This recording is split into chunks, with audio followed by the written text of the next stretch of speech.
भाजपा नेता नरेश बर्डे का जन्मदिन बहुत ही हर्षोल्लास के साथ मनाया गया और इस अवसर पर उन्हें शुभकामनाएं देने पहुंचे उनका पूरा परिवार एवं मित्र परिवार। साथ ही उन्होंने केक काटकर अपना जन्मदिन मनाया और सभी का आभार व्यक्त किया। तो आइए देखते हैं हमारे रिप्रेजेंट इंडिया न्यूज़ की यह खास रिपोर्ट।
मी सर्वांना माझ्याकडे येणाऱ्या सगळ्या शुभेच्छा देणाऱ्या सगळ्यांचे मनपूर्वक आभार मानतो।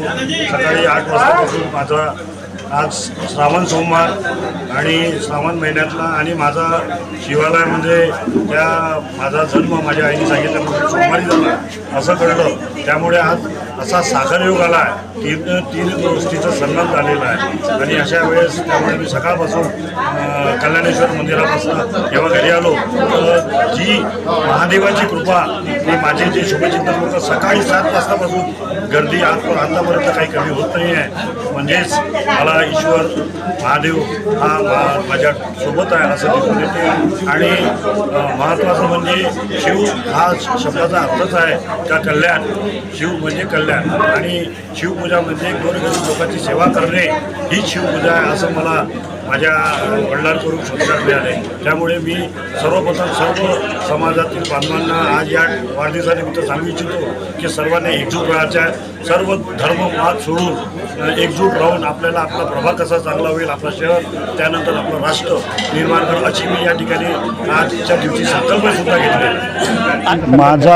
माझे सहयोगी माझे अनिल पारधी साई कन्स्ट्रक्शन आणि त्यांचे सेवळे आमचे भाऊ जांभूळकर भाऊ, दिनकर भाऊ, आमचे भाटोजी आणि हे सगळे कनुजियाजी, हे सगळा परिवार, सचिन, हा सगळ्या परिवारांनी एक वेगळा निर्णय घेतला की भाऊचा वाढदिवस तर आपण नेहमी मनवतोच आहे, म्हणून त्यामुळे त्यांनी एक अनाथ आश्रम, ज्या अनाथ मुली असतात बिचारा त्यांचं घरी पाहणारं कोणी नसते, अशा ठिकाणी भाऊ तुमचा आम्हाला वाढदिवस करायचा। मी त्यांना एका मिनिटात निर्णय दिला का एकदम चांगला असा निर्णय आहे आणि त्या निर्णयाला मी त्याला संमती दिली। आणि मी तुम्हाला सांगतो माझ्या वडिलांनी मला जे संस्कार दिले आहे त्या संस्कारामध्ये मला त्यांनी सांगितलं आहे की मी शिवभक्त आहे। शिवभक्त म्हणजे शिव म्हणजे जीवात्मा आणि शव म्हणजे मृत्यात्मा। शिवपूजा म्हणजे जीवाची पूजा। जीव म्हणजे गांजले बिचारे शोषित पीडित असे जे लोक आहे ज्यांना या समाजातून काढलं जाते त्यांची सेवाच म्हणजे शिवाची सेवा आहे असं मला त्यांनी संस्कार टाकले। त्या दृष्टिकोनातून मी स्वर्गीय वामनराव बर्डे लोकसेवा प्रतिष्ठानच्या माध्यमातून मागील सातत्याने 20 वर्षामध्ये समाजाप्रती जे काम आहे, गोरगरीब शोषित पीडित लोकांना त्यांना न्याय देणे, त्यांच्यावर त्यांना मदत करणे अशा प्रकारचे निरनिराळे कामं करतो। देशाप्रती कामं करतो, जसे की आम्ही झाडे लावणे, झाडे जगवणे, पर्यावरण वाचवा हा नारा आहे। नंतर धार्मिक कार्यक्रम करतो, युवा पोरांना उत्साह देण्यासाठी क्रिकेटच्या tournament, football tournament, hockey tournament असे भरवतो आणि गणेश उत्सव, दुर्गा उत्सव अशा मंडळाला भेटी देऊन त्यांचा उत्साह वाढवतो, जेणेकरून आपल्या देशामध्ये एक व्यवस्थित सामाजिक न्याय निर्माण झाला पाहिजे अशी माझी इच्छा आहे। त्या उद्देशाने माझे कार्यकर्तेसुद्धा अशा कामाला प्रोत्साहित होतात आणि या ठिकाणी मी ह्या निराधार मुलींना ज्या ह्या आहेत त्या मुलींना आज या ठिकाणी मी आमचं वाटप केलं आहे, फळं वाटप आणि काय जे वाटपाचा कार्यक्रम घेतलेला आहे सामुग्री। मी त्या मुलीच्या पुढील भविष्याला त्यांना शुभेच्छा देतो आणि मी माझ्या पदाधिकाऱ्यांचे मनपूर्वक आभार मानतो की यांनी अशाच प्रकारचे मला माझा आता एक मित्र आहे, मी नाव नाही घेणार, त्यांनी माझी पेपरमध्ये मोठी ऐड देण्यासाठी मैंने भाऊ मैंने तुमच्या बर्थडे की पार्टी के बर्थडे के निमित्त में बहुत बड़ी ऐड देने वाला हूँ। मैंने बोला तू ऐड फैड बंद दे, फालतू की उसमें पैसा मत कर, मेरा जो संस्कार है, मेरा जो स्वभाव है वो काम कर। तो बोले भाऊ मैं क्या करूँ। तो उसने अभी हम जा रहे भीवसनगोरी, वहाँ पे गोर गरीब जनता को उसने वो चादर, उसके आराधना साड़ी स्टोर करके तो पिलो कवर और चादर, वो चादर क्या बोलते हैं उसको, हाँ बेडशीट और साड़ी, ऐसे प्रकार के कुछ सामान भेजा है, उसका भी वाटप मैं कर रहा हूँ। तो मेरी आगे का आयुष्य गोर गरीब शोषित पीड़ित लोगों के सेवा करना, यही मेरा अगला ध्येय है ना। मेरे को कोई बहुत सारा भगवान ने जो दिया है बहुत सारा दिया है। धन्यवाद। पुन्हा पुन्हा वाढदिवस शुभेच्छा। ज्यावेळेस त्यांचा फर्स्ट टाईम बड्डे बनवला होता, त्याच्यानंतर जसं मी जुळलो तसं मला एकदम उत्साह असा वाटला की ते माझे वडील आहे। वडिलाप्रमाणे मला त्यांनी पूर्ण मतलब हर गोष्टीकडे लक्ष देत देत मला त्यांनी इथपर्यंत पोहोचवलं।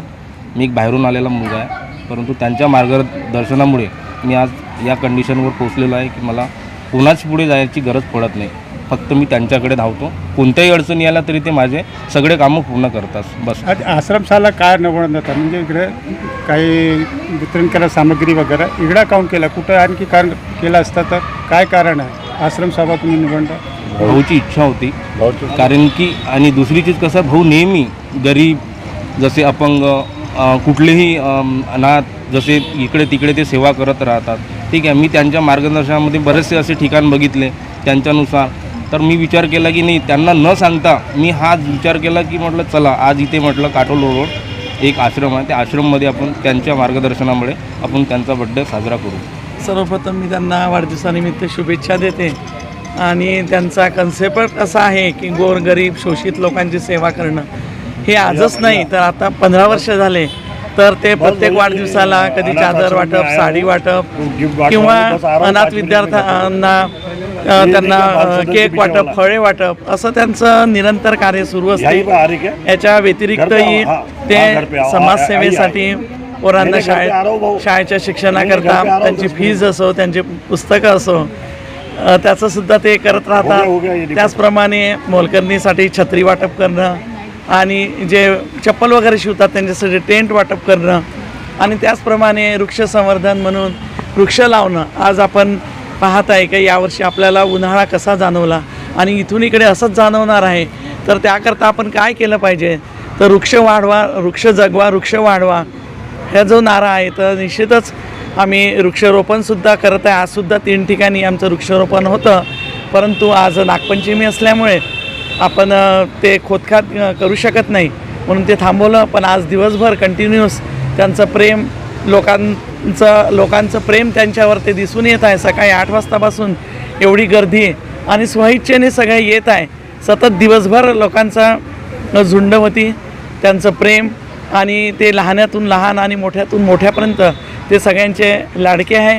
तेही सगळ्याशी प्रेमाने राहतात आणि त्यांच्यासोबतसुद्धा लोक प्रेमाने राहतात, त्याचाच अनुभव आज आपल्याला दिसत आहे। आज असा संगम आलेला आहे की त्यांचा श्रावण महिन्यातच जन्म झालेला आहे आणि आज नागपंचमीसुद्धा आणि श्रावणातला पहिला सोमवार आहे, त्या दिवशी त्यांचा वाढदिवस झालेला आहे। त्यामुळे उत्साहाने लोक त्यांना शुभेच्छा द्यायला येत आहे आणि असंच त्यांचं कार्य निरंतर चालत राहो अशी मी सदिच्छा बाळगते आणि आमच्या बर्डे परिवाराकडून अशी गोरगरिबांची, शोषित पीडितांची सेवा घडत राहो अशी इच्छा बाळगते आणि माझ्या वाणीला विराम देते। धन्यवाद। तुम्ही इकडे आश्रमशालामध्ये मुलांच्या काही सामग्री वितरण करण्यासाठी आले, काय बोलणार? मी आधी तर नरेश भाऊ बर्डेजी यांना वाढदिवसाच्या फार फार शुभेच्छा आणि त्यांच्या अर्धांगिनी आदरणीय आणि माझी नगरसेविका माझी बहिणी साधनाताई बर्डेजी यांनाही फार फार शुभेच्छा। सही सलामत जोडी अशीच राहो आणि सगळ्यात महत्त्वाचं म्हणजे आनंदाचा क्षण म्हणजे असा की हा जो कन्सेप्ट होता की नरेश भाऊंनी आणि अनिल पारधीजींनी की वाढदिवस कुठे बाहेर न करता आपल्याच मधातले कुठेतरी एक अनाथ आश्रममध्ये आपल्या बंधू भगिनींच्या मधामध्ये आपण वाढदिवस साजरा करावा, जेणेकरून आपला वाढदिवस जो केलेला आहे ते पाहून बाकीचे लोकही असा वाढदिवस साजरा करतील। आजच्या दिवशी मला हेच म्हणणं आहे, मी जास्त वेळ घेणार नाही। त्यांना पुनश्च एक वेळा वाढदिवसाच्या फार फार शुभेच्छा। धन्यवाद।